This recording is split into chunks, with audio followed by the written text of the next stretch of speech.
దేవుణ్ణి ప్రేమించడం అంటే దేవుని ఆజ్ఞలను అనుసరించడం, దేవుని చిత్తానుసారంగా జీవించడం, దేవుని మాటకి లోబడ్డమని దేవుని వాక్యములో చూస్తున్నాం.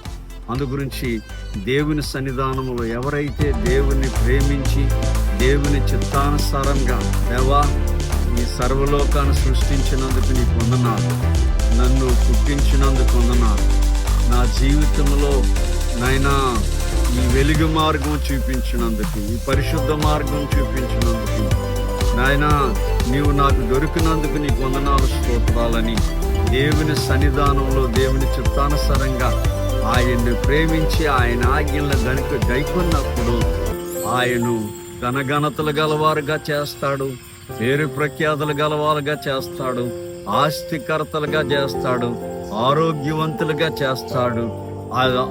ఆ ప్రజలు ఆ దేవుని నమ్ముకున్నటువంటి, దేవుని మాటలు విన్నటువంటి, దేవుని ప్రేమించినటువంటి భక్తులు సమాజానికి, సంఘానికి, అనేకులకు ఉపకారులుగా ఉంటారు, మేలు చేసేవారుగా ఉంటారు, ఇతరులకు సహాయం చేసేవారుగా ఉంటారని దేవుని వాక్యంలో చూస్తాం. నా జీవితంలో ఈ యేసు ప్రభుని నమ్ముకొని అనేక మంది పేదవారు ఈ దినముందు ధనవంతులుగా, జ్ఞానవంతులుగా, ఆరోగ్యవంతులుగా ఆయన ఆత్మతో సత్యముతో ఆరాధించి ఆశీర్వాదాలు పొందిన వారిని ఎంతోమంది నేను ఎరుగుదును. అందు గురించి నేను కూడా ఆ యేసు ప్రభుని నమ్ముకున్న తర్వాతే మా జీవితంలో ఎన్నో మా ఊహకు అందనటువంటి అడుగు వాటికంటను, ఊహించు వాటికంటను గొప్ప కార్యములు మా జీవితంలో చూస్తాం. కనుక నీవు కూడా ఆయనను ప్రేమించు.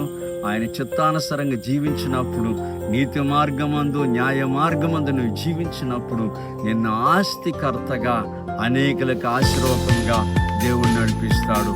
అట్టి కృప పరిశుద్ధాత్మ దేవుడు మీకు అనుగ్రహించునుగాక. ఆమేన్.